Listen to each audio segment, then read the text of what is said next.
بسم اللہ الرحمن الرحیم۔ السلام علیکم۔ اسفند سے میری ملاقات یونیورسٹی کی ویلکم پارٹی پر ہوئی تھی۔ لمبے سے قد کا وہ نمکین رنگت کا بڑا خوبصورت لڑکا تھا، مگر مجھے خوبصورتی سے زیادہ اس کی سنجیدگی نے متاثر کیا تھا۔ وہ ایک ٹیبل پر کونے میں بیٹھا بڑی مدبرانہ نگاہوں سے پورے ہال کا جائزہ لے رہا تھا۔ جب میں نے اسے پہلی مرتبہ دیکھا تھا، میں اسے نظر انداز کر کے آگے بڑھ گئی۔ اس کے بعد پارٹی کی ہلچل اور مستی میں بہت انجوائے کرنے کے بعد ہم دوستیں باہر نکلیں اور ساتھ ہی ایک دوسرے کی تصویریں بنانے لگیں۔ ان سب کو جیسے جیسے لینے آتے گئے وہ جاتی رہیں۔ آخر میں رہ گئی۔ میں بور ہو رہی تھی تو دیوار کے ساتھ اپنا موبائل رکھ کر میں نے تصویر بنانے کی کوشش کی، مگر نہیں بن پا رہی تھی۔ تبھی مجھے عمارت کے ایک اندھیرے کونے میں وہی لڑکا کھڑا ہوا دکھائی دیا۔ میں ایسی لڑکی ہرگز نہیں تھی جو لڑکوں سے ہچکچاتی ہو، سو میں نے اسے اپنی جانب بلایا تو وہ بے حد حیران ہوا۔ مجھے اس کی حیرانی کی وجہ سمجھ آ گئی تھی۔ شاید اسے یہی بات حیران کر رہی تھی کہ ایک لڑکی اسے کیوں بلا رہی ہے۔ خیر وہ میرے پاس آیا تو میں نے اپنا موبائل آگے بڑھاتے ہوئے کہا، پلیز میری ایک دو اچھی سی تصویریں بنا دیں گے؟ وہ اب مزید حیرت کا شکار ہوا، مگر میں نے نظر انداز کر کے اس کا جواب سنے بغیر ہی اپنا موبائل اس کے ہاتھ میں تھما دیا۔ مجبوراً اس لڑکے کو میری تصویر بنانی ہی پڑی۔ پھر مجھے بھی لینے آ گئے تو میں اسے خدا حافظ کہتے ہوئے باہر آ گئی۔ گھر آئی تو مجھے عجیب سا لگ رہا تھا۔ پورے جسم میں ہلکی ہلکی سی گرمائش محسوس ہو رہی تھی۔ اماں نے مجھے دیکھا تو کہا، جانے سے پہلے صدقہ دیا تھا کیا؟ میں نے زبان دانتوں تلے دباتے ہوئے نفی میں سر ہلا دیا کہ بھول گئی۔ صدقے کے پیسے میرے والیٹ میں ہی پڑے رہ گئے۔ اماں نے مجھے گھور کر دیکھا اور کہا، تبھی نظر لگ گئی ہے، ادھر بیٹھو، میں تم پر سے مرچیں جلا کر وار دیتی ہوں۔ انہوں نے ایسا ہی کیا۔ جب مرچیں جلائیں تو بالکل بھی بو نہیں آئی، جس کا مطلب واضح تھا کہ مجھے نظر لگ چکی ہے۔ خیر میں اپنے کمرے میں آ گئی، مگر مجھے اپنے اوپر ایک بوجھ سا محسوس ہونے لگا۔ ہو سکتا ہے پارٹی میں زیادہ کھا لیا ہوگا، اسی وجہ سے یہ محسوس ہو رہا ہے۔ میں سر جھٹک کر لیٹ گئی۔ اس کے بعد اگلے دن یونیورسٹی سے ہمارا آف تھا۔ جب دوبارہ میں نے اسفند کو دیکھا تو وہ یونیورسٹی کے سب سے پرانے برگد تلے کھڑا ہوا تھا۔ اس نے عام سی شلوار قمیض پہن رکھی تھی، مگر اس میں بھی وہ انتہائی دیدہ زیب لگ رہا تھا۔ مجھے دیکھتے ہی وہ مسکرا دیا۔ میں بھی مسکراتے ہوئے اس کے پاس آئی اور شکریہ ادا کیا کہ تمہاری بنائی گئی تصویریں واقعی میں خوبصورت ہیں۔ وہ خوش ہو گیا۔ پھر ایک دو مزید باتیں کر کے میں اپنی کلاس میں آ گئی۔ میرا رشتہ طے ہو چکا تھا اور 2 ہفتوں بعد میری شادی تھی، سو میں نے ایک دو مرتبہ اور یوں ہی اسفند کو دیکھا اور سرسری سی بات چیت کی۔ پتہ نہیں کیوں میرا دل چاہ رہا تھا کہ اسے میں اپنی شادی پر بلاؤں، تو 2 دن پہلے میں اسے کارڈ دینے یونیورسٹی پہنچ گئی۔ اس دن بھی وہ وہیں برگد کے نیچے اکیلا ہی کھڑا ہوا تھا۔ میں نے اسے اپنی شادی کا کارڈ دیا تو وہ خاموش ہو گیا۔ میں نے اس کی خاموشی کو محسوس کیا، مگر نظر انداز کر کے پوچھا، تم ہر وقت اس برگد کے درخت کے نیچے ہی پائے جاتے ہو، کہیں جن ون تو نہیں ہو؟ اس بات پر وہ کہکہا لگا کر ہنسا۔ میں بھی ہنس دی اور واپس چلی آئی کیونکہ مجھے دیر ہو رہی تھی۔ میری اسفند سے کل 3 ملاقاتیں ہوئی تھیں۔ وہ میری مہندی پر تو نہیں آیا، لیکن بارات والے دن ضرور آیا تھا۔ میں جیسے ہی پارلر سے تیار ہو کر آئی، وہ برائڈل روم میں آ گیا۔ مجھے عجیب تو لگا، مگر میں نے اس بات کو زیادہ اپنے سر پر سوار نہیں کیا، کیونکہ میں ایسی ہی آزاد ذہن کی مالک تھی۔ اس نے مجھے ایک لکڑی کا ڈبہ دیا جو دیکھنے میں انتہائی خوبصورت تھا۔ مہوش، اسے کھول کر دیکھو، اسفند نے دھیمے انداز میں کہا۔ میں نے جب وہ ڈبہ کھولا تو اس کی زمین ویلویٹ کی تھی اور اس پر سرخ کانچ کی چوڑیاں رکھی ہوئی تھیں۔ یہ بے انتہا قیمتی چوڑیاں ہیں۔ میں چاہتا ہوں تم اپنے نکاح کے وقت میرا یہ چھوٹا سا تحفہ پہنو۔ میں مسکرا دی اور اپنے دونوں ہاتھوں کو دیکھا جس میں پہلے سے میں نے چوڑیاں پہن رکھی تھیں۔ اس نے بڑے آرام سے ہاتھ لگائے بغیر میری چوڑیاں پکڑ کر اتار دیں اور پھر ان چوڑیوں کو دیکھتے ہوئے اشارہ کیا کہ پہنو انہیں۔ میرا دل تو نہیں چاہ رہا تھا، بس مروت میں نے وہ چوڑیاں پہن لیں، اور یہی میں نے اپنی زندگی کی سب سے بڑی غلطی کر دی تھی۔ وہ چوڑیاں جب میں نے پہنی تو اسفند بڑا خوش ہوا اور معنی خیز مسکراہٹ کے ساتھ برائڈل روم سے باہر چلا گیا۔ اس کے بعد کافی دیر تک کوئی بھی کمرے میں نہیں آیا۔ میں جب کہ نکاح ہونے کا انتظار کرنے لگی تھی۔ کافی دیر بعد ایک مولوی کمرے میں آیا۔ اس نے لمبا سا جبہ پہن رکھا تھا اور چہرے پر داڑھی بھی اس قدر لمبی تھی کہ پیٹ تک آ رہی تھی۔ اس نے مجھ سے پوچھا، لڑکی، کیا تمہیں اپنا نکاح قبول ہے؟ مجھے بڑی حیرت ہوئی۔ نہ ابا آئے ہیں، نہ ہی بھائی آیا ہے، یہ مولوی اچانک اکیلا ہی کیوں آ گیا؟ اوپر سے نکاح بھی بغیر کسی نام اور کلموں کے پڑھا رہا ہے۔ میں نے سنبھل کر کہا، میرے ابا کو بھی بلائیں، پھر میرا نکاح پڑھوائیے گا۔ وہ پھر بولا، لڑکی کیا تمہیں اپنا نکاح قبول ہے؟ میں نے ابرو اچکا کر کہا، یہ کیسا نکاح ہے، پلیز میرے ابا کو بلا دیں۔ وہ مولوی مجھے دیکھتا ہوا اسپاٹ نگاہوں سے بولا، میں آخری مرتبہ پوچھوں گا، اگر منع کر دیا تو یہ نکاح کبھی بھی نہیں ہوگا۔ اب بہتر یہی ہے کہ جو بھی جواب دینا سوچ سمجھ کر دینا، جواب نہ دیا تو نکاح نہیں ہوگا۔ اس مولوی کے لہجے میں ایک عجیب طرح کا رعب تھا، مجھے اپنے جسم کی ہڈیوں تک میں سنسناہٹ محسوس ہوئی۔ اس نے پھر بڑے تحمل سے پوچھا، لڑکی کیا تمہیں اپنا نکاح قبول ہے؟ میں نے بمشکل حلق تر کیا، اگر جواب نہ دیتی تو کیا علم مولوی خاموشی سے چلا جاتا اور کہتا کہ لڑکی کو نکاح قبول نہیں ہے۔ بے شک میں جتنے بھی کھلے ذہن کی لڑکی تھی، مگر ایسی لڑکی ہرگز نہیں تھی جو اپنے خاندان کے لیے رسوائی اور بے عزتی کا سبب بنتی ہو۔ نکاح ایسے ہو یا ویسے، ہونا تو اسی سے ہے جس سے ابا طے کر چکے ہیں۔ یہ سوچتے ہوئے میں نے اسبات میں سر ہلا دیا، جس کے فوراً بعد مولوی مجھے مبارکباد دیتا ہوا باہر چلا گیا۔ اس کے جاتے ہی مجھے احساس ہوا جیسے میں نے یہ نکاح کر کے غلطی کر دی ہے۔ کافی دیر تک میرے کمرے میں جب کوئی بھی نہیں آیا، نہ ہی مجھے کسی نے مبارکباد دی، تو میں نے دروازے سے باہر جھانکا۔ وہاں حسب معمول ہلچل تھی، لیکن ہر کوئی بہت پریشان نظر آ رہا تھا۔ مجھے سمجھ نہیں آ رہا تھا کہ کیا بات ہے، اتنی پریشانی اور ہو کا عالم کیوں چھایا ہوا ہے۔ تبھی میری نظر اماں پر پڑی، انہوں نے بھی مجھے دیکھ لیا تھا۔ وہ جھٹ سے میری جانب آئیں اور پوچھا، کیا بات ہے مہوش، تم ٹھیک تو ہونا میری بچی، پریشان تو نہیں ہونا؟ انہوں نے میرے ماتھے پر ہاتھ لگا کر دیکھا تو میں نے الجھن سے پوچھا، اماں میں نے کیوں پریشان ہونا ہے؟ پریشان تو آپ لگ رہی ہیں، باقی سارے لوگ دیکھیں، کون ہے جو پریشان دکھائی نہیں دے رہا؟ یہ سرگوشیوں کا مطلب کیا ہے؟ سب ٹھیک ہے نا؟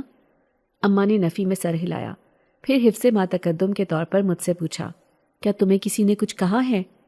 میں نے نفی میں سر ہلایا تو وہ مجھے برائڈل روم میں واپس لے آئیں اور دروازہ ہولے سے بند کرتے ہوئے بولیں، مہوش میں جو کہنے جا رہی ہوں اسے دھیان سے سننا۔ اماں کی اس بات نے میرے پورے جسم کو کان بنا دیا اور میں حواسوں میں رہتے ہوئے ان کی بات سننے لگی۔ کیا بات ہے اماں، کوئی پریشانی ہے کیا؟ میں نے مزید پوچھا تو وہ نرمی سے بولیں، بیٹا تمہاری شادی ٹوٹ گئی ہے۔ کیا مطلب؟ مجھے ایک جھٹکا لگا تھا، ایسے کیسے ٹوٹ سکتی ہے؟ یہی بات میں نے الجھ کر اماں کو دیکھتے ہوئے پوچھی، ایسے کیسے ٹوٹ سکتی ہے میری شادی؟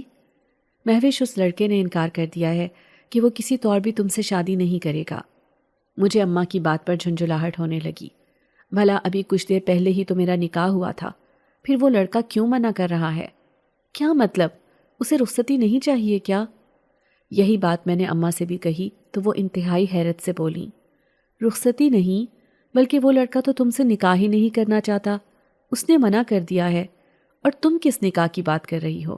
ابھی تو تمہارا نکاح ہوا بھی نہیں ہے، یہاں تک کہ ابھی تو مولوی بھی نہیں آیا۔ اب مجھ سے زیادہ اماں حیران لگ رہی تھی۔ میں نے نفی میں سر ہلایا اور کہا، اماں ابھی کچھ دیر پہلے مولوی اکیلا میرے کمرے میں آیا تھا، اس نے نکاح کا پوچھا تو میں نے کہا کہ میرے ابا کو بلائیں، اس نے پھر پوچھا، میں خاموش رہی، تو تیسری مرتبہ پوچھنے سے پہلے اس نے کہا کہ اگر اب میں نہ بولی تو یہ نکاح کبھی نہیں ہو سکتا، تو میں نے ڈر کر ہاں کر دی۔ اماں حیرت زدہ سی شکل لیے میری بات سن رہی تھی، ساتھ ہی بولی، کس کے ساتھ تمہارا نکاح کر دیا ہے اس نے تمہارا؟ اس نے نام نہیں لیا کیا؟ میں نے نفی میں سر ہلایا تو اماں اپنا سر پکڑ کر بیٹھ گئی۔ کچھ دیر بعد گہرا سانس لیتے ہوئے بولیں، ضرور تمہیں وہم ہوا ہوگا، کیونکہ کبھی کبھار دلہن بن کر ایسے وہمیں بھی ستاتے ہیں، تم اچھے سے سوچو، تمہارا وہم ہوگا یہ یا کوئی خواب؟ میں نے نفی میں سر ہلا کر کہا، اماں جو کچھ کہہ رہی ہوں وہ بالکل حقیقت ہے، میرا نکاح ہو چکا ہے۔ اتنی دیر میں ابا بھی وہیں آ گئے۔ اماں نے نکاح کا پوچھا تو انہوں نے کہا کہ وہ لڑکا کسی صورت نہیں مان رہا، بہت ڈرا ہوا ہے، مگر نہ جانے کیوں کسی سے کوئی بات بھی نہیں کر رہا ہے۔ اس کے جواب میں اماں نے ساری بات ابا کو بتا دی۔ ہم سب انتہائی پریشانی کے عالم میں بیٹھے رہے، کیونکہ جو کچھ میں بتا رہی تھی یہ سب ان کی عقل ماننے سے انکار کر رہی تھی۔ ابا نے ہمیں کہا کہ تم لوگ پچھلے دروازے سے گھر واپس جاؤ، ایسے باہر نکلو گے تو لوگ سوال و جواب کریں گے، اس لیے بہتر ہے چپ کر کے چلے جاؤ۔ اس موضوع پر رات میں گھر آ کر بات کرتا ہوں میں، اور اپنے فون بند کر لینا، کسی سے کوئی بات یا اس نکاح والی بات کا ذکر کرنے کی ضرورت نہیں ہے جو مہوش بتا رہی ہے۔ انہوں نے خاص طور پر اماں کو ہدایت دی، کیونکہ اکثر و بیشتر وہ ایسی باتیں کر دیا کرتی تھی۔ ہم گھر واپس آ گئے اور بار بار گھر آ کر بھی اماں مجھے ایک ہی بات کہتی، مہوش تمہارا وہم ہوگا یہ۔ انہوں نے یہ بات اتنی مرتبہ کی کہ مجھے واقعی میں اپنا وہم لگنے لگا تھا۔ رات میں جب ہر ایک کو جواب دے کر بیٹھے تو ابا نے پوچھا، اب بتاؤ مہوش، کیا واقعی میں ایسا ہوا تھا؟ میں نے اس بات میں سر ہلا دیا تو ابا نے نرمی سے میرے سر پر پیار کیا اور کہا، بیٹی، ہو سکتا ہے تمہارا وہم ہو، اگر تو تمہارا واقعی میں نکاح ہوا ہوگا تو رب ہمیں کوئی راہ دکھا دے گا، ورنہ بات کی بعد میں دیکھی جائے گی۔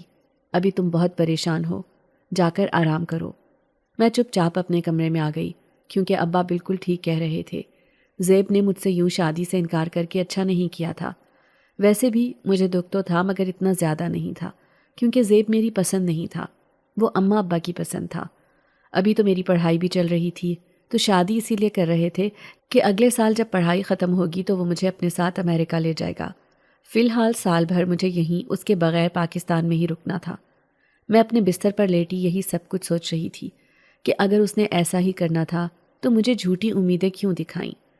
یوں لیٹے لیٹے مجھے کافی دیر ہو گئی جب اچانک سے مجھے کسی کے بھاگنے کی آواز سنائی دی۔ میں اٹھ کر کوریڈور میں آئی تو ساری لائٹیں بند تھیں۔ باقی گھر والے بے شک جاگ رہے ہوں گے مگر سبھی اپنے اپنے کمروں میں موجود تھے۔ پھر یہاں سے کون بھاگا؟ میں نے حیرانی سے سوچا۔ میں کوریڈور میں کھڑی یہی سوچ رہی تھی جب آخر میں اس کے کونے پر مجھے ایک گلابی رنگ کا آنچل لہراتا ہوا دکھائی دیا، جیسے کوئی بھاگ کر وہاں چھپ گیا ہو۔ یہ کون ہے؟ میں نے حیرانی سے سوچا کہ آج بھلا گلابی رنگ کس نے پہنا تھا، مگر ہمارے گھر میں تو کسی نے بھی گلابی رنگ نہیں پہنا تھا۔ میں دھیرے دھیرے چلتے ہوئے وہاں گئی تو تب تک وہاں جو بھی لڑکی تھی وہ بھاگ گئی تھی۔ میں عجیب سی شش و پنج کا شکار ہو گئی تھی مگر زیادہ اس بات پر دھیان نہیں دیا اور واپس آ کر کمرے میں لیٹ گئی۔ مجھے بے انتہا تھکاوٹ تھی، نہ جانے کب میری آنکھیں بند ہوئیں، مجھے کوئی ہوش نہیں تھا۔ رات کا نہ جانے کون سا پہر تھا جب ایسا لگا کہ کوئی میرے قریب کھڑا مجھے دیکھ رہا ہے، اور یہ احساس بھی بہت شدید تھا، جبکہ نیند بھی جان نکال رہی تھی۔ میں نے بمشکل اپنی آنکھیں کھول کر دیکھا مگر نیند کے بوجھل پن سے میں مکمل آنکھیں نہیں کھول سکی۔ بس اتنا سا احساس تھا کہ کوئی لڑکی گلابی دوپٹہ اوڑھے مجھے مسکراتے ہوئے دیکھ رہی ہے۔ اس کے پیچھے شاید کوئی لڑکا بھی کھڑا تھا مگر اس بات کا مجھے یقین نہیں تھا۔ میں نے ویسے ہی اپنی آنکھیں دوبارہ سے بند کر لیں اور میں گہری نیند سو گئی۔ میں ہمیشہ جلدی اٹھنے والوں میں سے تھی مگر اس روز 1-1:30 بجے تک سوتی رہی۔ جب اٹھی تو یقین ہی نہیں آ رہا تھا کہ اتنا وقت کیسے ہو سکتا ہے بھلا۔ میں باہر آئی تو اماں معمول کی صفائی میں مصروف تھیں۔ ہاں البتہ کل والے واقعے کے آثار ان کے چہرے پر موجود تھے۔ مجھے دیکھتے ہی جلدی سے اماں نے پوچھا کہ کیا میں ٹھیک ہوں؟ میں نے اس بات میں سر ہلایا اور ان کو بستر پر بٹھا کر ان کی گود میں سر رکھ لیا۔ وہ نرمی سے میرے بالوں میں ہاتھ پھیرنے لگی۔ اچانک ہی مجھے رات والا واقعہ یاد آیا تو میں نے پوچھا، اماں، رات کو یہاں کوریڈور میں کون بھاگ رہا تھا؟ کیا مطلب؟ کون تھا؟ اماں نے الٹا مجھ سے ہی سوال کیا تو میں نے سر جھٹک کر کہا، یہاں کوئی لڑکی تھی، مجھے لگا شاید کام والی ہو، اس نے گلابی دوپٹہ لیا ہوا تھا، پھر میرے کمرے میں بھی آئی تھی مگر مجھے بہت نیند آ رہی تھی تو میں نے اتنا اس بات پر دھیان نہیں دیا۔ کون تھی وہ؟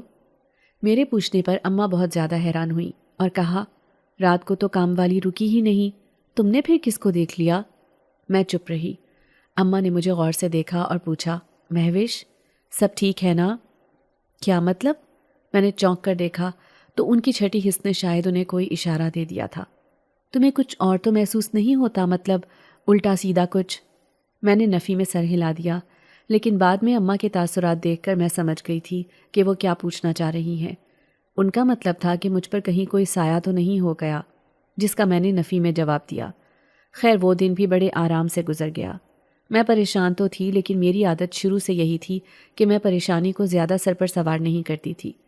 رات جب میں نے شیشے میں اپنا چہرہ دیکھا تو مجھے اپنے پیچھے ایک سایہ سا محسوس ہوا۔ مڑ کر دیکھا تو وہاں کچھ بھی نہیں تھا، لیکن شیشے میں میرے ارد گرد ایک ہلکے کالے سے دھوئیں کی لکیر بنی تھی۔ مجھے یہ بات بڑی عجیب لگی۔ میں نے مزید قریب ہو کر دیکھا تو وہ لکیر تب بھی تھی۔ اس بات پر میں نے کندھے اچکا دیے اور واپس بستر پر آ کر بیٹھ گئی۔ جب سے میری شادی کا مسئلہ بنا تھا میں نے اپنا موبائل فون بند کر رکھا تھا۔ اب آن کیا تو میرے بیسٹ فرینڈ کی کال اور میسج آئے ہوئے تھے۔ عاطف، وہ میرا بیسٹ فرینڈ تھا۔ باقی لڑکیاں بھی تھیں مگر ان سب سے بہترین وہ تھا۔ میں نے اسے فون کیا تو فون ہو ہی نہیں پایا۔ کافی دیر میں اسے فون کرنے کی کوشش کرتی رہی مگر فون نہیں ہوا تو میں نے اسے میسج بھیجا کہ کل ملتے ہیں۔ یہ بھیج کر میں نے موبائل رکھ دیا۔ جب کچھ دیر بعد عاطف کا جواب آیا تو دیکھا کہ جو میسج بھیجا تھا وہ خالی تھا، یعنی اس میں کچھ بھی نہیں لکھا ہوا تھا، اور عاطف مجھ سے یہی پوچھ رہا تھا کہ میں نے کیا بھیجا ہے۔ یہ بات بے حد عجیب تھی کیونکہ واٹس ایپ پر تو خالی میسیجز ہرگز نہیں جاتے تھے۔ میں نے دوبارہ سے میسج لکھا۔ جیسے ہی عاطف کو بھیجنے لگی، موبائل کی بتی کبھی جلنے لگی تو کبھی بجھنے لگی اور اچانک سے پھر وہ بند ہو گیا۔ میں نے بہت کوشش کی اسے دوبارہ سے آن کرنے کی مگر وہ آن ہو کر ہی نہیں دے رہا تھا، تو اسے ویسے ہی ایک طرف ڈال کر میں لیٹ گئی۔ میرا ذہن انتہائی منتشر تھا کہ یہ سب کیا ہوا ہے، لیکن اس بات کو بھی میں نے اسی طرف ڈال دیا کہ خراب ہو گیا ہوگا، تبھی میسج خالی چلا گیا وغیرہ وغیرہ۔ کتنی ہی دیر یہ سب سوچتی رہی، پھر جب میری آنکھ کھلی تو ہلکی نیند میں مجھے اپنے ماتھے پر کسی کے ہاتھ کا دباؤ محسوس ہوا۔ میں نے آنکھیں کھولنا چاہیں مگر جس نے میرے ماتھے پر ہاتھ رکھا تھا اسی نے نرمی سے میری آنکھوں پر بھی ہاتھ رکھ دیا تاکہ میں آنکھیں نہ کھول سکوں۔ نیند بھی شدید آئی ہوئی تھی تو میں نے زیادہ مزاحمت نہیں کی اور سو گئی۔ تقریباً آدھی رات کے وقت مجھے اپنے کانوں میں ایک سرگوشی سی محسوس ہوئی۔ مہوش، تم میری ہو، بیوی ہو میری، کبھی بھی مجھ سے دور ہونے کا سوچنا بھی مت۔ ساتھ ہی ہلکے ہاتھوں سے کسی نے میرے ماتھے کے بالوں کو کان کے پیچھے اڑسا۔ میں نے ایک دم آنکھیں کھول دیں مگر میرے پاس کوئی بھی موجود نہیں تھا، اور اسی وقت مجھے باہر کوریڈور میں بھاری قدموں کی آواز سنائی دی۔ میں نے فٹافٹ اٹھ کر باہر دیکھا، لیکن جیسے ہی دروازہ کھولا میری جان نکل گئی، کیونکہ کوریڈور میں دوسری طرف کوئی آدمی واپس جا رہا تھا۔ اس نے سفید رنگ کی شلوار قمیض پہن رکھی تھی اور اس کا قد بھی اچھا خاصا تھا۔ وہ میرے دیکھتے ہی دیکھتے دوسرے کوریڈور میں مڑ گیا، جبکہ میں اپنے منہ پر ہاتھ رکھ کر دیوار کے ساتھ لگ گئی۔ میری حالت خوف سے بہت بری ہو رہی تھی۔ میں نے اپنے آپ کو پرسکون کرنے کی بہت کوشش کی مگر اتنی کوشش کے باوجود میں خود پر قابو نہیں رکھ پائی۔ وہ آدمی میرے گھر کے مردوں میں سے نہیں تھا، یہ بات میں دعوے کے ساتھ کہہ سکتی ہوں، کیونکہ نہ تو وہ میرا باپ تھا نہ ہی میرا بھائی۔ میں نے اماں کو تنگ کرنا مناسب نہ سمجھا اور جا کر بستر میں دبک کر بیٹھ گئی۔ میرا پورا وجود کان بن چکا تھا اور اعصاب مکمل طور پر کام کر رہے تھے۔ کافی دیر ایسے بیٹھنے کے بعد ہوا کا ایک تیز جھونکا آیا، ساتھ ہی یہ سرگوشی سنائی دی کہ سو جاؤ، میں ہوں نا تمہاری حفاظت کے لیے۔ بس یہ وہ آخری چیز تھی، ورنہ پہلے میں خود کو اسی دھوکے میں رکھے ہوئے تھی کہ شاید میں نے کوئی خواب دیکھا ہو، میرا وہم ہو، مگر وہ نہ خواب تھا نہ ہی وہم، وہ حقیقت تھا۔ میں نے اللہ کا نام لے کر لحاف اپنے اوپر اوڑھا اور لیٹ گئی۔ نہ جانے رات کا کون سا پہر تھا جب میں سو گئی۔ صبح اٹھ کر میں نے اماں کو یہ سب بتانا مناسب نہ سمجھا اور گاڑی نکال کر گھر سے باہر چلی آئی۔ میرا رخ عاطف کے گھر کی طرف تھا۔ میں اس سے کوئی مشورہ لینا چاہتی تھی۔ یوں بلا وجہ اپنے والدین کو مصیبت میں ڈال کر مجھے بھلا کیا ملنا تھا۔ میں جیسے ہی عاطف کے گھر گئی تو وہ میرا سن کر فوراً سے پہلے باہر نکلا۔ میں اپنی گاڑی میں موجود تھی۔ میں نے اسے گاڑی میں بیٹھنے کا کہا تو وہ پچھلی سیٹ پر جا کر بیٹھ گیا۔ کیا بات ہے عاطف، پیچھے کیوں بیٹھے ہو؟ ادھر آگے آ کر بیٹھو۔ میں نے اس کے یوں بیٹھنے پر جھنجھلا کر کہا تو وہ حیرت سے بولا، آگے کیسے آ کر بیٹھوں؟ میں نے مڑ کر اسے دیکھا اور کہا، کیوں نہیں بیٹھ سکتے آگے، آ جاؤ۔ مگر میری بات پر وہ عجیب سے مخمسے میں پھنس گیا۔ کیوں نہیں آ رہے ہو آگے؟ آ جاؤ یار پلیز، میں پہلے ہی بہت پریشان اور اپسیٹ ہوں۔ مجھے اس کے یوں ڈھٹائی سے پیچھے بیٹھنے پر کوفت کے ساتھ ساتھ غصہ بھی چڑھ رہا تھا۔ آخر وہ آگے آ کر کیوں نہیں بیٹھ رہا تھا؟ ٹھیک ہے پھر انہیں پیچھے بھیج دو، اس نے آگے والی پیسنجر سیٹ کی جانب اشارہ کر کے کہا تو میں نے حیرت سے اس خالی سیٹ کو دیکھا، پھر عاطف کو دیکھا اور کہا، دماغ ٹھیک ہے تمہارا؟ کون؟ کسے پیچھے بھیج دوں؟ یار میں تمہیں آگے بلا رہی ہوں۔ عاطف نے حیرانی سے مجھے دیکھا، پھر سنجیدگی سے بولا، مہوش مذاق کے موڈ میں ہو تو پہلے بتا دو، یہ جو بھائی صاحب آگے بیٹھے ہیں جب تک یہ پیچھے نہیں آئیں گے میں کیسے بیٹھ سکتا ہوں؟ اب تو یہی کسر رہ گئی ہے کہ پھر ان کی گود میں بیٹھ جاؤں۔ عاطف کی بات سن کر میری زبان کو ایک دم سے بریک لگی، کیونکہ آگے والی سیٹ پر واقعی میں کوئی نہیں بیٹھا تھا۔ میں نے سرگوشی کے انداز میں پوچھا، عاطف کون بیٹھا ہے آگے؟ میرا مطلب ہے مجھے دکھائی نہیں دے رہا، اگر تمہیں نظر آ رہا ہے تو اس کا حلیہ بتاؤ پلیز۔ دیکھو یہاں سے جانا مت، اور یہی وہ بات ہے جو میں تم سے کرنا چاہتی تھی۔ میں جیسے جیسے بات کرتی جا رہی تھی عاطف کے چہرے کی رنگت اور تاثرات دونوں ہی بدلتے جا رہے تھے۔ مہوش، آگے ایک شلوار قمیض میں آدمی بیٹھا ہوا ہے، کیا تمہیں واقعی میں نظر نہیں آ رہا یا کوئی پرینک کر رہی ہو میرے ساتھ؟ عاطف نے اپنے ماتھے سے پسینہ صاف کرتے ہوئے پوچھا۔ میں سمجھ گئی تھی کہ وہ سچ کہہ رہا ہے۔ اس سے پہلے کہ میں اس کی بات کی تصدیق کرتی، میں نے پرسکون سانس لی اور فل سپیڈ سے اس کے گھر سے گاڑی بھگا کر لے گئی۔ جانتی تھی کہ اگر 1 منٹ بھی مزید رکی اور اسے بتا دیا کہ میں کوئی پرینک نہیں کر رہی تو وہ گاڑی سے اتر جائے گا۔ جیسے ہی میں نے گاڑی چلائی تو وہ اونچی آواز سے بولا، بتاؤ مہوش، کوئی نیا پرینک ہے یہ تمہارا؟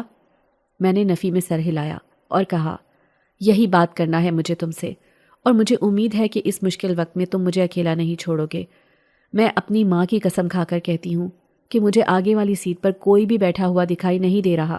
میں نے روندھے لہجے میں کہا تو عاطف کی بھی سٹی بٹی گم ہو چکی تھی۔ وہ چپ رہا۔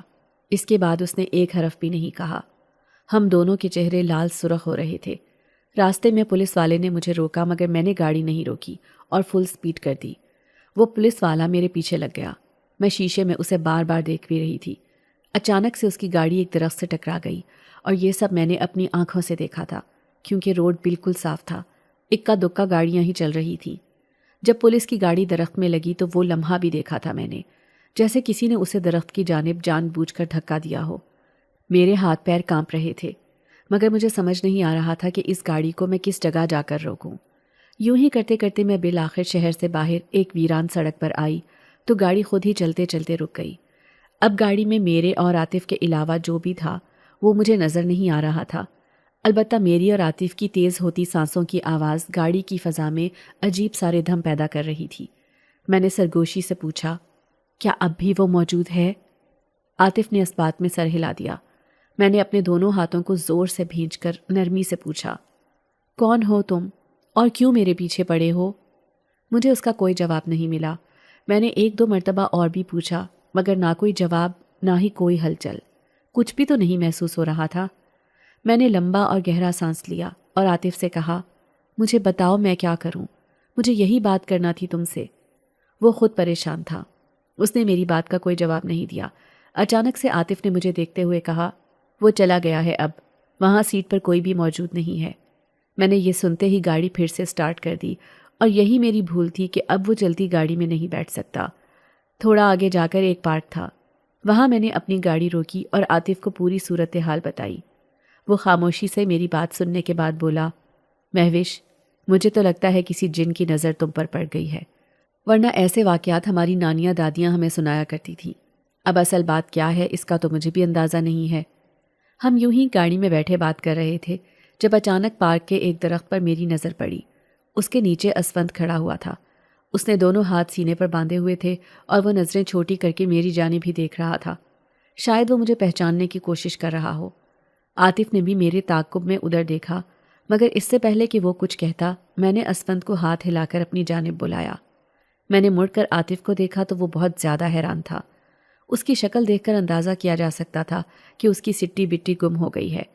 اسفند میری گاڑی کے قریب آیا تو اس نے گھمبیر لہجے میں سلام بلایا، جس کا جواب میں نے تو دے دیا، مگر عاطف ابھی بھی عجیب سے شوق کے عالم میں بیٹھا تھا۔ میں نے عاطف کو دیکھ کر پوچھا، کیا بات ہے، گھبرا گئے ہو ایک دم سے؟ وہ اپنے ماتھے سے پسینہ صاف کرتے ہوئے بولا، تم جانتی ہو اسے؟ میں نے اس بات میں سر ہلایا اور کہا، ہاں، ہماری 3-4 مرتبہ ملاقات ہو چکی ہے۔ اسے میں نے اپنی شادی پر بھی بلایا تھا۔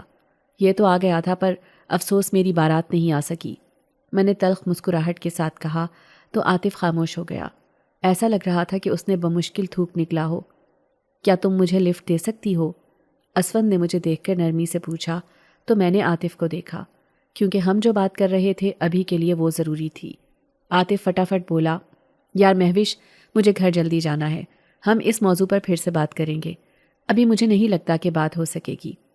یہ کہہ کر اس نے میرے جواب کا انتظار بھی نہیں کیا اور گاڑی سے اتر گیا۔ مجھے اس کے رویے پر بہت حیرانی ہوئی، کیوں وہ گاڑی سے اترا؟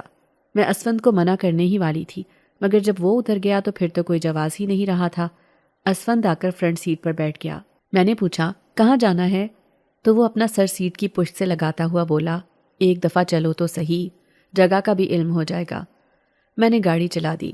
راستے میں اس نے میری شادی کا پوچھا تو میں نے اپنی رودات سنا دی۔ لیکن نکاح والی کوئی بات نہیں سنائی۔ وہ ایک دم سے میری جانب مڑا اور ماتھے پر سے میرے بال پیچھے کرنے لگا۔ میں نے فوراً سے پہلے گاڑی کو بریک لگائی اور پوچھا، کیا کر رہے ہو تم؟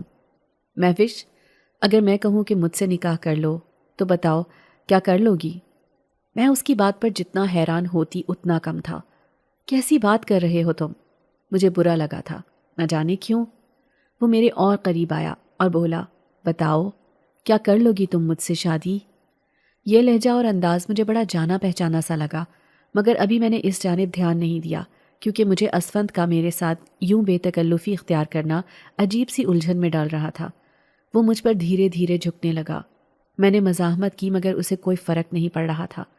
بے اختیار میرا ہاتھ اٹھا اور اسفند کی گال پر میں نے تھپڑ لگا دیا۔ اسی وقت وہ رک گیا۔ میں نے تلخی سے کہا، مجھے تم سے ایسی امید نہیں تھی۔ یہ کہتے ہوئے جب میں نے اسفند کو دیکھا تو اس کی آنکھیں لال انگارہ ہو رہی تھیں۔ اچانک سے ان میں خون اترنے لگا۔ اس نے اپنا ہاتھ تیزی سے میری جانب بڑھایا مگر پھر کچھ سوچتے ہوئے واپس کھینچ لیا اور گاڑی سے اتر کر چلا گیا۔ اس کے جاتے ہی مجھے بہت عجیب سا لگنے لگا، جیسے میں نے کوئی بہت بڑی غلطی کر دی ہو۔ حالانکہ غلطی تو اسفند نے کی تھی، تو مجھے یوں پریشان اور شرمندہ نہیں ہونا چاہیے تھا، پر مجھے برا لگ رہا تھا۔ میں نے اسی سوچ میں گاڑی چلا دی اور پتہ ہی نہیں چلا کب ایک ٹرک کے ساتھ بری طرح سے ٹکرا گئی۔ بے ہوش ہونے سے پہلے میں نے اپنا جسم گاڑی کے باہر دیکھا اور سڑک پر بری طرح سے پھیلتا ہوا خون۔ بس اس کے بعد مجھے یاد نہیں رہا کچھ بھی اور میں بے ہوش ہو گئی۔ میری آنکھ ہسپتال کے کمرے میں کھلی۔ میرے اماں اور ابا وہیں میرے قریب بیٹھے تھے۔ اماں نے میرا ہاتھ تھاما اور کہا، مہوش، مجھے لگتا ہے کسی کی نظر واقعی میں تم پر پڑ گئی ہے۔ میں چپ رہی۔ اب اماں کو کیا بتاتی؟ کچھ دیر بعد ڈاکٹر نے مجھے آرام کرنے کو کہا اور سب لوگوں کو باہر بھیج دیا۔ میں خاموشی سے لیٹ گئی۔ جب اچانک سے میں غنودگی میں جانے لگی۔ پتہ نہیں کیوں میری آنکھیں زبردستی بند ہونے لگی تھیں۔ تبھی دھندلی نگاہوں سے میں نے دیکھا کہ ایک آدمی میرے بے حد قریب بیٹھا ہوا ہے۔ اس نے نرمی سے میرے ماتھے سے بال ہٹائے، پھر اسی نرمی سے میرے ماتھے پر بوسہ دیا۔ اس کے بوسہ دیتے ہی میرا پورا بدن کانپ گیا۔ ایک عجیب سی بجلی تھی جو مجھے اپنے اندر محسوس ہو رہی تھی، مگر پھر بھی میری آنکھوں کی دھندلاہٹ کم نہیں ہوئی۔ اس نے آہستگی سے میرے بالوں میں ہاتھ پھیرنا شروع کر دیا۔ اچانک سے مجھے سکون ملنے لگا۔ پھر وہ میرے کان کے قریب جھکا اور نرمی سے بولا، کیوں ضد کرتی ہو؟ شوہر ہوں تمہارا، اتنا حق تو بنتا ہے میرا۔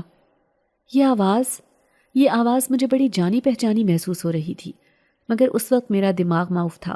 میں سمجھ نہیں پا رہی تھی کہ یہ کون ہے، کون بول رہا ہے۔ میں نے جلدی سے آنکھیں کھولیں تو میرے ارد گرد کوئی بھی نہیں تھا۔ میں یقین سے کہہ سکتی ہوں کہ یہ سب میرا وہم نہیں تھا، کیونکہ وہ جو بھی تھا اسے میں جانتی تھی۔ اس کی آواز بڑی جانی پہچانی تھی، مگر کون ہو سکتا ہے وہ؟ اس کے بعد ایسا کوئی واقعہ نہیں ہوا۔ گھر والے میرے پاس ہی بیٹھے رہے، لیکن رات کے وقت جب وہ سو گئے تو میں جاگتی رہی، کیونکہ دوائیوں کی وجہ سے میرا پورا دن ہی تقریباً سوتی رہی تھی۔ اب میں جاگ رہی تھی۔ اچانک سے میرے کمرے کا دروازہ کھلا اور ایک بڑی پیاری سی 14-15 سال کی لڑکی میرے کمرے میں داخل ہوئی۔ اس نے دوپٹہ اوڑھ رکھا تھا اور کپڑے بھی لمبی فراک اور ساتھ شلوار پہن رکھی تھی۔ مجھے دیکھتے ہوئے وہ کافی شرما رہی تھی۔ مجھے وہ بچی بڑی پیاری لگی، لیکن وہ اس وقت میرے کمرے میں کیا کر رہی تھی، یہ بات حیران کن تھی۔ وہ کافی شرمیلی بچی لگ رہی تھی۔ تبھی دروازے میں ہی کھڑی رہی۔ میں نے اشارے سے اسے اپنی جانب بلایا۔ وہ میری طرف آہستگی سے آئی۔ کیا بات ہے؟ کس کو ڈھونڈ رہی ہو؟ میں نے نرمی سے پوچھتے ہوئے اس کا ہاتھ تھاما تو ویسے ہی واپس کھینچ لیا، کیونکہ اس کا جسم بے انتہا گرم تھا، اتنا گرم کہ میں اسے چھو بھی نہیں پا رہی تھی۔ کیسی ہیں آپ؟ اس نے اپنی باریک سی آواز میں پوچھا۔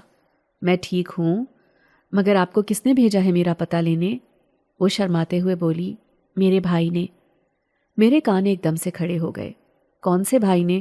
میں تو آپ کو نہیں جانتی۔ کون ہو آپ؟ وہ بھائی نے کہا ہے بھابھی کے چوٹ لگی ہے۔ کون؟ کہاں ہے تمہارا بھائی؟ بھیجو اسے یہاں۔ میں نے بچی کی بات بھی مکمل نہیں ہونے دی اور تیزی سے پوچھا۔ وہ بچی ایک دم سے سہم کر باہر بھاگی۔ مجھے جبکہ غصہ چڑھ گیا تھا، آخر یہ ہے کون؟ میں بھی اس کے پیچھے باہر گئی تو بچی ایک کوریڈور میں چلی گئی۔ میں بھی اس کے پیچھے چلی آئی۔ مجھے بازو پر چوٹ لگی تھی تو چلنے میں کوئی دشواری پیش نہیں آ رہی تھی۔ وہاں گئی تو بچی ایک کمرے میں داخل ہوتی دکھائی دے رہی تھی۔ میں اس کمرے میں بغیر سوچے سمجھے چلی گئی تو حیران رہ گئی۔ وہ کوئی عام کمرہ نہیں تھا بلکہ مردہ خانہ تھا۔ جس میں لاشیں اسٹریچر پر پڑی ہوئی تھیں۔ اچانک سے مجھے احساس ہوا کہ میں غلط جگہ پر آ گئی ہوں۔ تبھی ایک اسٹریچر پر مجھے حرکت دکھائی دی۔ وہ بچی اب وہاں نہیں تھی۔ میں ڈر کر واپس جانے کے لیے مڑی جب وہ اسٹریچر تیزی سے میری جانب آیا۔ میں ایک طرف ہو گئی۔ اس پر کوئی لاش موجود تھی۔ میں دیوار کے ساتھ لگی سہمی کھڑی تھی جبکہ وہ اسٹریچر واپس میری طرف مڑا۔ بھابھی! اس سے پہلے کہ میں اسٹریچر سے بچتی مجھے بھابھی کی پکار سنائی دی۔ مڑ کر دیکھا تو کمرے کی ایک دیوار کے ساتھ وہی بچی کھڑی ہوئی تھی اور تبھی وہ اسٹریچر میری جانب مڑا۔ میں ایک طرف ہو گئی۔ دل وحشت سے کانپ رہا تھا۔ سانس کی رفتار بھی بے حد تیز چل رہی تھی۔ مردہ خانہ، رات کا تیسرا پہر، وہ بچی، اپنے آپ ہی حرکت کرتا ہوا وہ اسٹریچر۔ اتنا سب کچھ دیکھ کر میرا خوف سے برا حال ہو گیا تھا۔ وہ اسٹریچر اب دیوار کے ساتھ رک گیا تھا اور ہر طرف ہی اتنی زیادہ خاموشی چھا گئی کہ سوئی گرنے کی آواز بھی بڑی آسانی سے سنی جا سکتی تھی۔ میں نے وہاں سے نکلنا چاہا مگر میرے عین آگے وہ اسٹریچر پڑا تھا جس پر پڑی لاش کے اوپر سفید کپڑا ڈالا ہوا تھا۔ کمرے کی تمام کھڑکیاں بند تھیں۔ پھر بھی نہ جانے کہاں سے ہوا کا تیز جھونکا آیا اور اس لاش پر سے کپڑا ہٹ گیا۔ میں نے جب لاش دیکھی تو چیخ مار کر وہیں بے ہوش ہو گئی، کیونکہ وہ لاش کسی اور کی نہیں، اسی بچی کی تھی جو ابھی کچھ دیر پہلے مجھے بھابھی بھابھی پکار رہی تھی۔ ہاں، البتہ بے ہوش ہوتے وقت میں نے اس بچی کو اپنے قریب بیٹھ کر روتے ہوئے ضرور دیکھا تھا۔ جب مجھے ہوش آیا تو میں اپنے گھر میں موجود تھی۔ میں نے اٹھتے ہی روتے ہوئے اماں کو سب کچھ بتا دیا۔ وہ حیرانی سے میری بات سننے لگی۔ انہیں اندازہ تھا کہ میری طبیعت نہیں ٹھیک یا مجھ پر کوئی سایہ ہے، مگر یہ سب کچھ اتنا زیادہ شدید ہوگا اس بات کا ادراک نہیں تھا۔ انہوں نے مجھے ایک پانی دم کر کے دیا کہ تم نے یہی پینا ہے، باقی کسی سے رابطہ کرتے ہیں تو وہی کوئی حل بتائے گا۔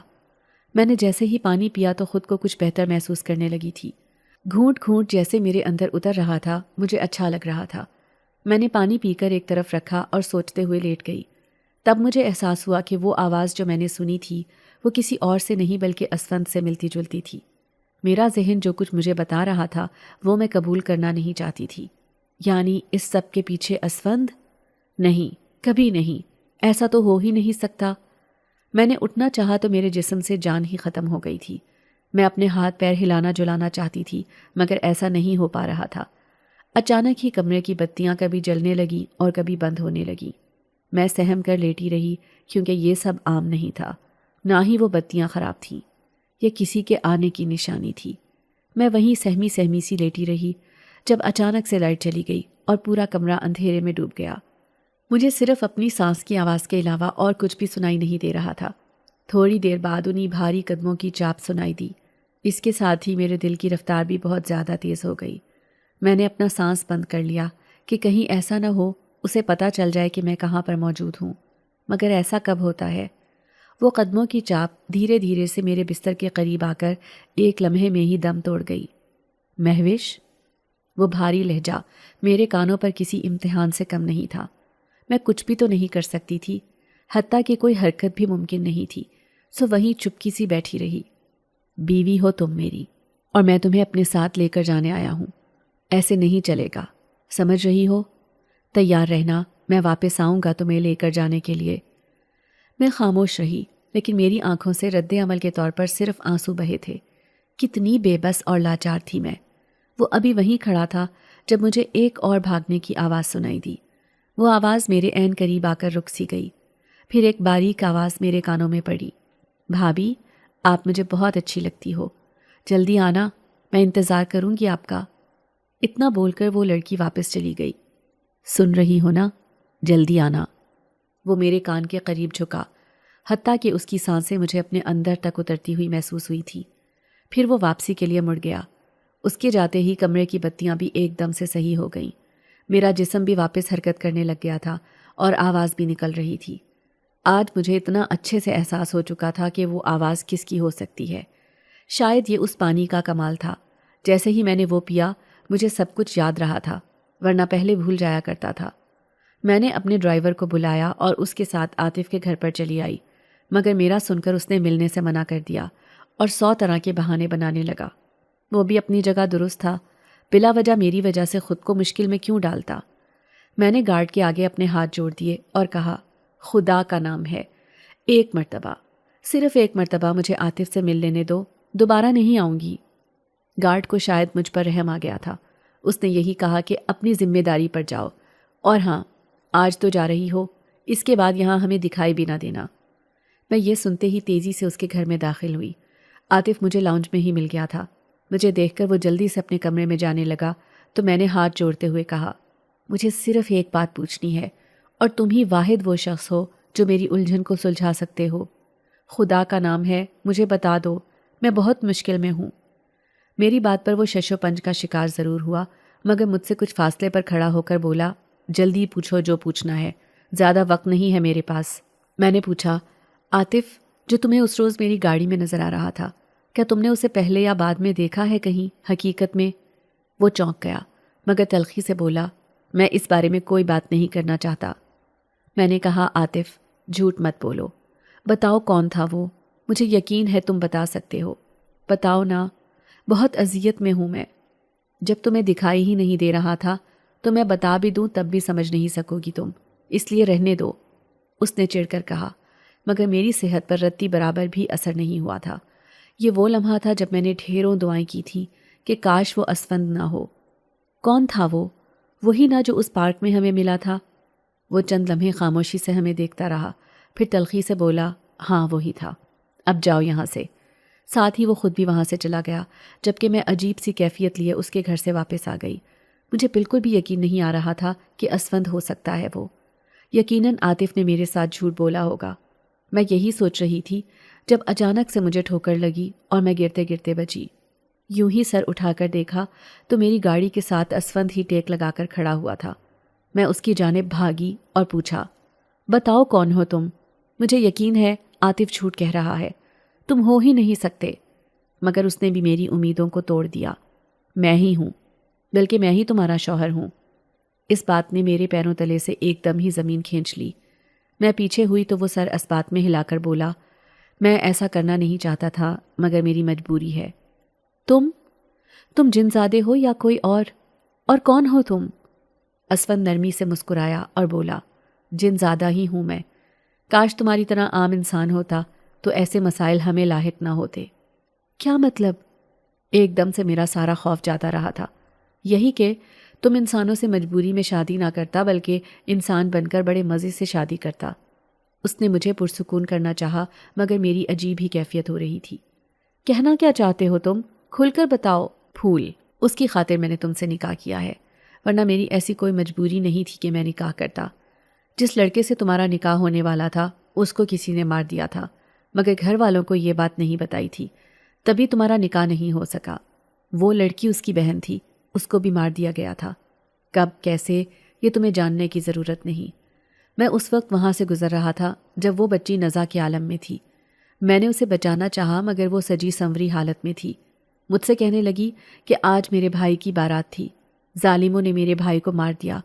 میری بھابھی بہت پیاری ہے، وہ انتظار کر رہی ہوگی، آپ اس سے شادی کر لیں۔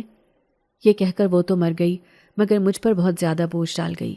اس کی بات پوری کرنے کے لیے مجھے تم سے نکاح کرنا پڑا، ورنہ میں واقعی ایک دوست کی حیثیت سے تمہارے نکاح میں شریک ہونے آیا تھا۔ میرا تمہیں یا کسی کو بھی پریشان کرنے کا کوئی ارادہ نہیں تھا، بس اس بچی کی خاطر کیا ہے۔ مجھے امید ہے بہت کہ اس کی روح کو سکون مل جائے گا تو وہ یہاں سے چلی جائے گی۔ بس میں یہ چاہتا ہوں کہ تب تک تم واقعی میں اس کے ساتھ بھابھی کی طرح سے پیش آؤ۔ میں ہکا بکا اس جنزادے کی بات سن رہی تھی۔ کیا ایسا بھی ہوتا ہے؟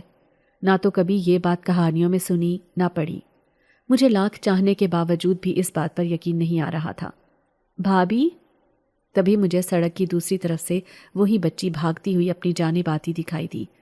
میں نے غور کیا تو یہ میرب تھی، میرے ہونے والے شوہر اور منگیتر کی بہن، جو معذور تھی، چل نہیں سکتی تھی۔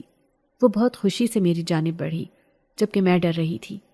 اسفند نے مجھے اشارہ کیا تو دل کڑا کیے میں وہیں کھڑی رہی۔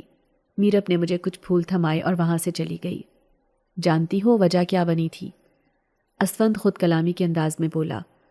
میں نے نفی میں سر ہلایا تو وہ نرمی سے بولا، تمہارے منگیتر کی بہن کا ڈاکٹر گجر آیا تھا، اس نے میرب کے ساتھ بدتمیزی کی تھی۔ جب تمہارے منگیتر کو پتہ چلا تو ڈاکٹر نے اس کی بھی جان لے لی۔ میں اسی وجہ سے وہاں گیا تھا تاکہ پتہ کر سکوں کہ ابھی تک تمہاری بارات کیوں نہیں پہنچی، مگر آگے سے جو کچھ دیکھا وہ ناقابل بیان تھا۔ اس ڈاکٹر کو تو میں نے مار دیا ہے بس اب تم سے امید کرتا ہوں کہ میری بہن کو تم ناراض نہ کرنا، اور جب تک وہ یہاں ہے میری اچھی بیوی بن کر رہنا۔ مجھے سمجھ نہیں آ رہی تھی کہ میں اس بات کا کیا جواب دوں۔ میں بس اس بات میں سر ہلا کر وہاں سے چلی گئی۔ کچھ عرصے تک اسفند اور میرب مجھ سے ملنے آتے رہے، مگر اب مجھے ان سے ڈر نہیں لگتا تھا۔ پھر ایک روز اسفند نے مجھے بتایا کہ میرب واپس چلی گئی ہے، اور تبھی اس نے مجھے طلاق دے دی تھی۔ آج اس بات کو 2 سال ہو چکے ہیں، میری شادی نہیں ہوئی۔ مگر کیا آپ لوگ یقین کریں گے اگر میں کہوں کہ مجھے اسفند سے سچ مچ میں محبت ہو گئی ہے؟ ہماری آج کی کہانی آپ کو کیسی لگی؟ کمنٹ کر کے ضرور بتائیے گا، اور ہمارے چینل کو لائک، سبسکرائب اور شیئر کرنا نہیں بھولیے گا۔